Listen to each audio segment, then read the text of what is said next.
So this is my presentation on my exploration of the question, how has the Surrealist movement in the 1920s influenced the work of modern photography? I decided to study this question because in my research prior to this, I had briefly looked at the Surrealist movement of the 1920s when studying the timeline of photography, and it really interested me.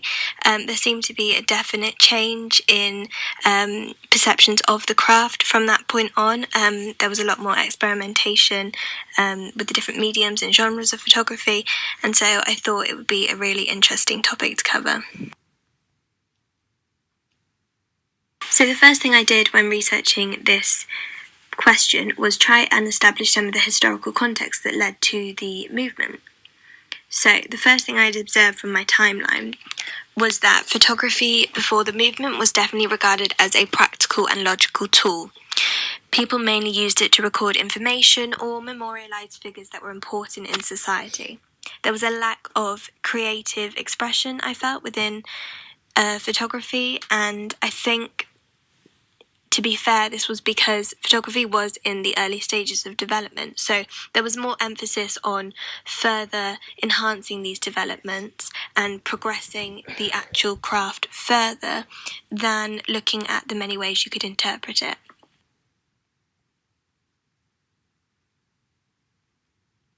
So one of the most important historical events that led to the Surrealist movement was the effects of the Great War, which occurred from 1914 to 1918. The Great War had left society traumatised, and the huge loss of life and loss of normality meant there was an opening for a changed perspective. During the end of the war, a movement formed in the art world called the Dada movement. This was a group of artists that believed that the nationalist attitudes of society had led to the war and were limiting people. The artists changed the perception of art, which had previously been regarded as a tool for creating aesthetically pleasing, precise work, to a medium used for expression and influence. The artists mocked the nationalist attitudes of society and produced work that was the antithesis of traditional art. They used photocollaging and unconventional methods of drawing and painting to poke fun at the rigid construct of society. This movement dissipated when the Surrealist movement became established in 1924.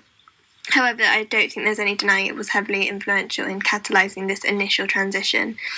In 1918, women won the right to vote, which was a really positive change, and all these key historical events led to a huge shift in attitude that occurred in society, and ultimately, I think, led to the acceptance of the Surrealist movement in 1924.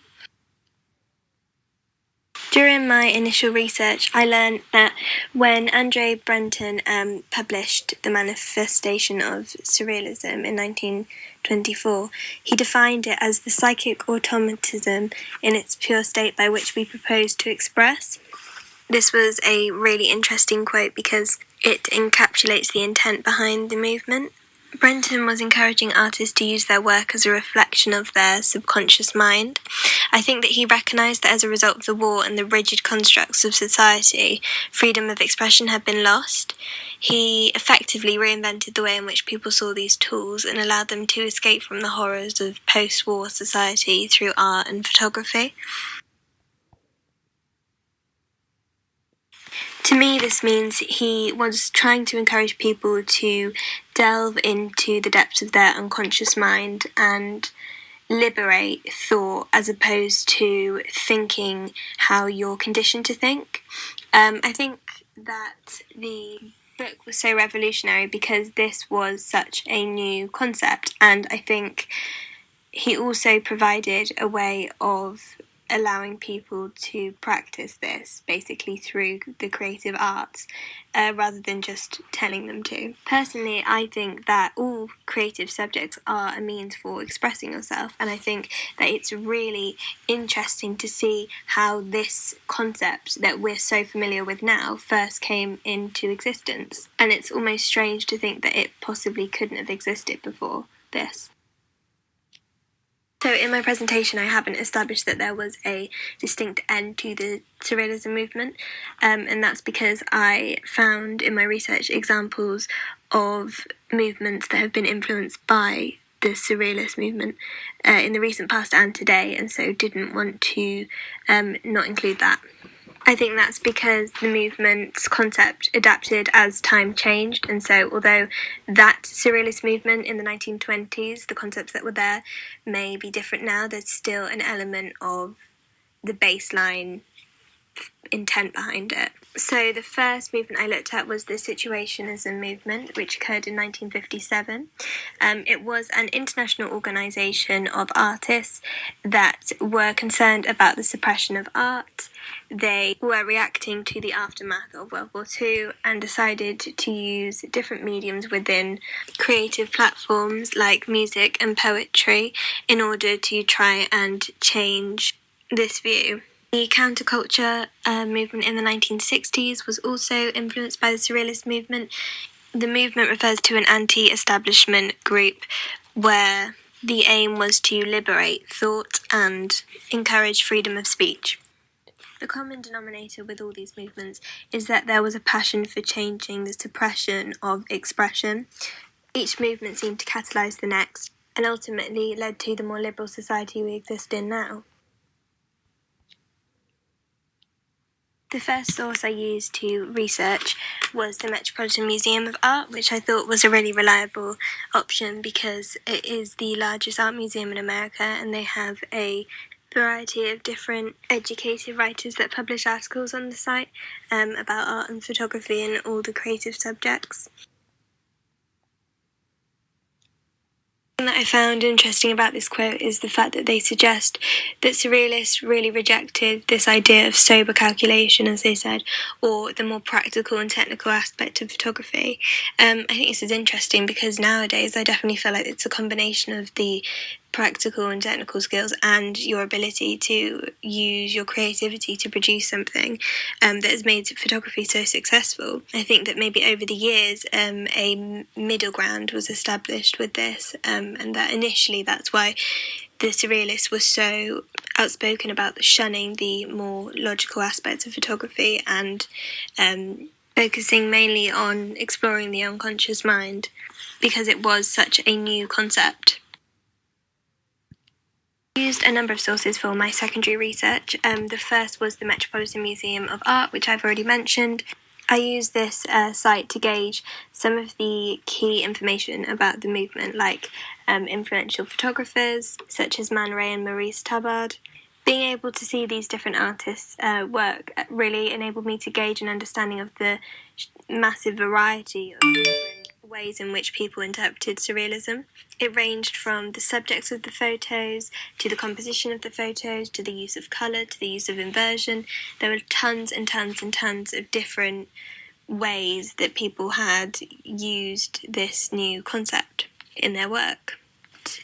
The Met is the largest art museum in America, and so I thought it was a very reliable source to use.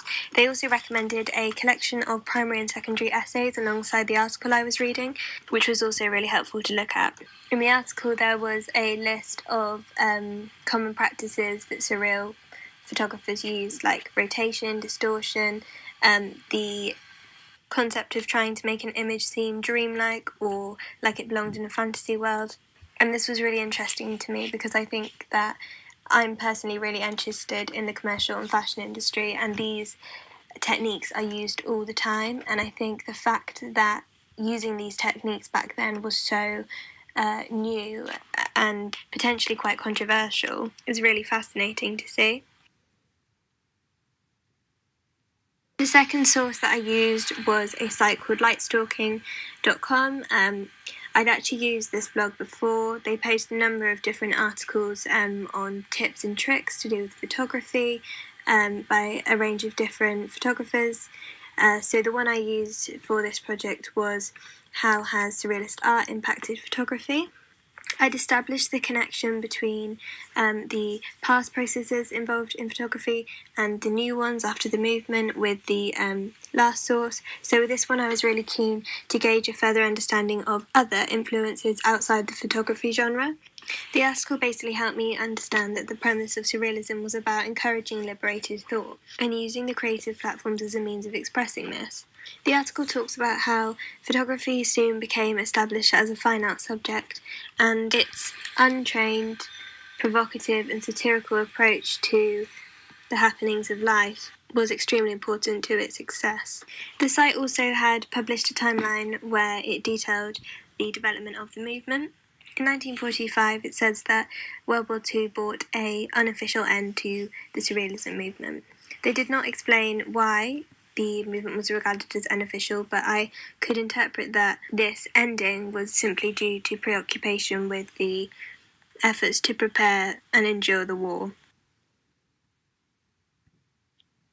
I used my previous research of Florence Henry to explore somebody who was able to adapt the surrealist concept not only aesthetically in terms of composition or lighting, but also in the subject matter. She explored themes like gender, identity, sexuality, just through her images, and I think that was where there was a step up from the change that surrealism was igniting. I decided to compare Florence Henry's work to modern-day photographer Tim Walker, who I'm quite familiar with because he frequently does cover shoots for ID magazine, which I read. Tim Walker has this famous series that he's done where he photographs celebrities in unusual and interesting ways. Often they look barely recognisable.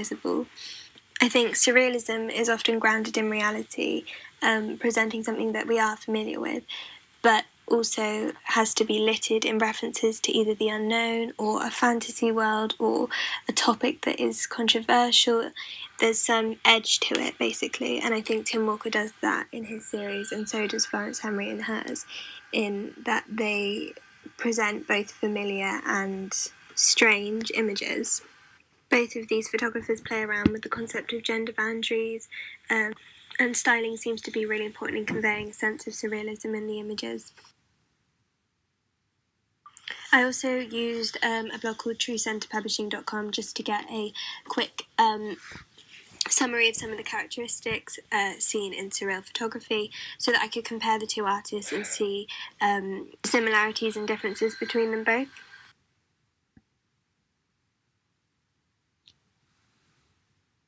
So one thought I had when I was researching this project was, at the moment we are existing in an incredibly liberal society, and I thought, how can people continue to practice this concept of surrealism when the world already has explored so much of it?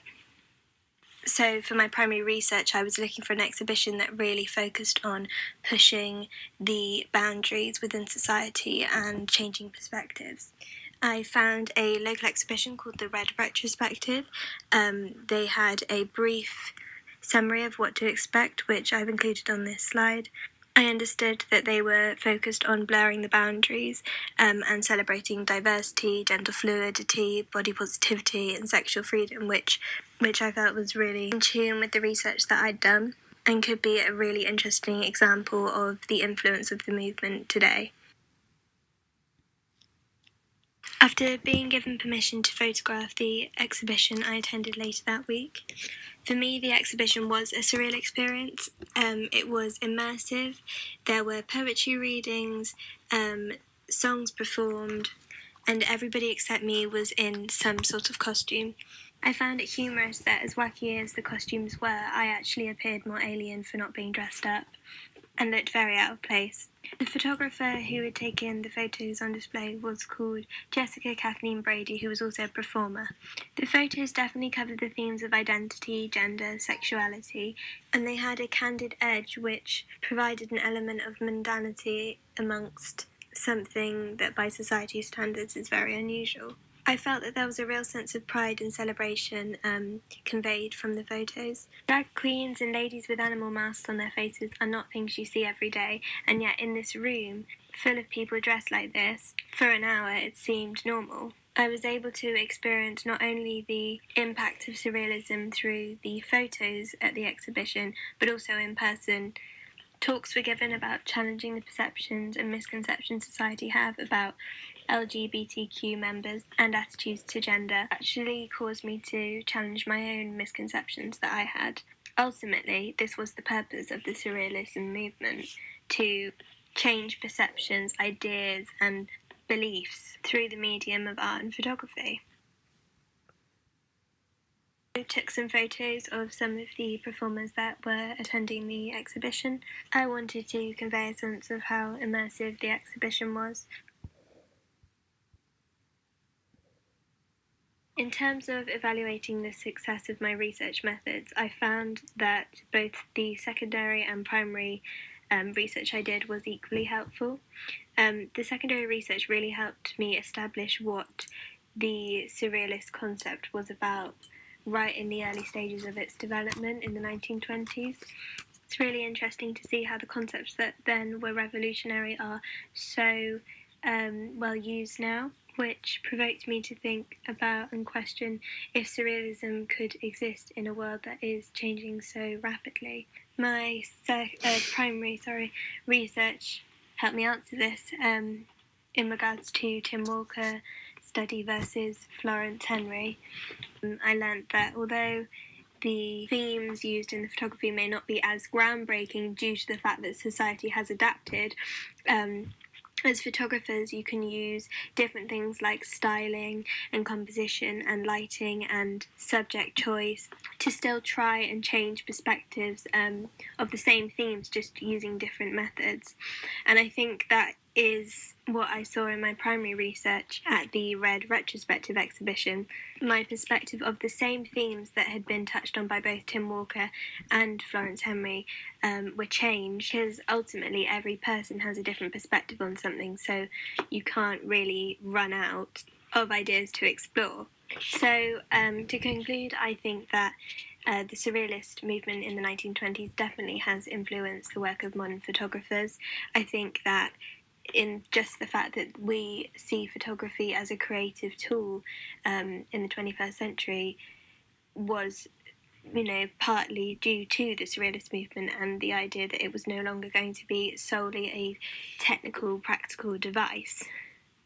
The research I did on my timeline shows that from the point of the Surrealist movement, the print and commercial industry flourished, and today that is one of the biggest industries in the photography world. We are constantly buying products because of the photo on an advertisement that we saw on a billboard. We are donating to charity because of photos released showing devastating disasters. We are constantly influenced by the photos that we see in the media. Surrealism enabled photography to be an influencing factor in decisions that we make every day. Our perceptions are constantly changed, and visual aids help us to adapt to new realities. So ultimately, I do think that the Surrealist movement of the 1920s has influenced modern day photography.